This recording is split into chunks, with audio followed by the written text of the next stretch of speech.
തുടക്ക സിനിമയുടെ ഒരു പോസ്റ്റർ പുറത്ത് വന്നിട്ടുണ്ട്. നമുക്കെല്ലാവർക്കും അറിയാം വിസ്മയ മോഹൻലാൽ അതേപോലെ തന്നെ ലാലേട്ടൻ ഇവർ രണ്ടുപേരും കേന്ദ്ര കഥാപാത്രമായിട്ട് വരുന്ന സിനിമയാണ്. വിസ്മയ മോഹൻലാലിൻ്റെ ആദ്യത്തെ സിനിമയാണ് നായികയായിട്ടുള്ളത്. അപ്പോൾ ഈ ഒരു സിനിമയിൽ ലാലേട്ടനാണെങ്കിൽ ഒരു എക്സ്റ്റെൻഡഡ് ക്യാമിയോ റോളാണ് വരുന്നതെന്നെല്ലാം നമ്മൾ അറിഞ്ഞൊരു കാര്യമാണ്.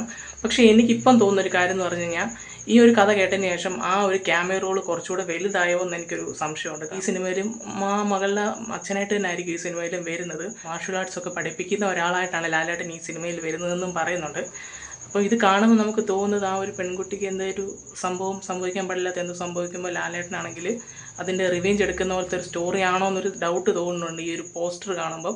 ആദ്യത്തെ ഒരു പോസ്റ്റർ വന്നപ്പോൾ ഈ ഒരു ഫീൽ തോന്നിച്ചായിരുന്നു.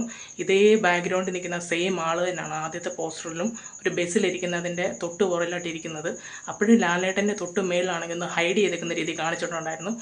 നമ്മളൊരു വീഡിയോ ചെയ്തിട്ടുണ്ടായിരുന്നു L365 എന്തായിരിക്കും അതിൻ്റെ കാര്യമൊന്നും അറിയുന്നില്ലല്ലോ, പിന്നെ എന്തുകൊണ്ടാണ് L366 എന്നും പറഞ്ഞ് തരുൺമൂർത്തി ഒരു പോസ്റ്റർ ഇട്ടെന്ന്. എനിക്ക് തോന്നുന്നു ആ ഒരു എക്സ്റ്റെൻഡഡ് ക്യാമിയോ റോളും കുറച്ചും കൂടെ പുള്ളി വലുതാക്കി ലാലേട്ടൻ റോളും നല്ല രീതിക്ക് തന്നെയാണെങ്കിൽ സിനിമ ഉടനീളം ഉള്ള രീതിക്ക് ആക്കിയിട്ടുണ്ടെന്നാണ് എനിക്കിപ്പം തോന്നുന്നത്. അങ്ങനെ നോക്കുമ്പോൾ L365 തുടക്ക സിനിമയാകാനാണ് സാധ്യത കൂടുതൽ. അപ്പം നിങ്ങളുടെ അഭിപ്രായം എന്താണെന്നുള്ളത് നിങ്ങൾ കമൻറ്റ്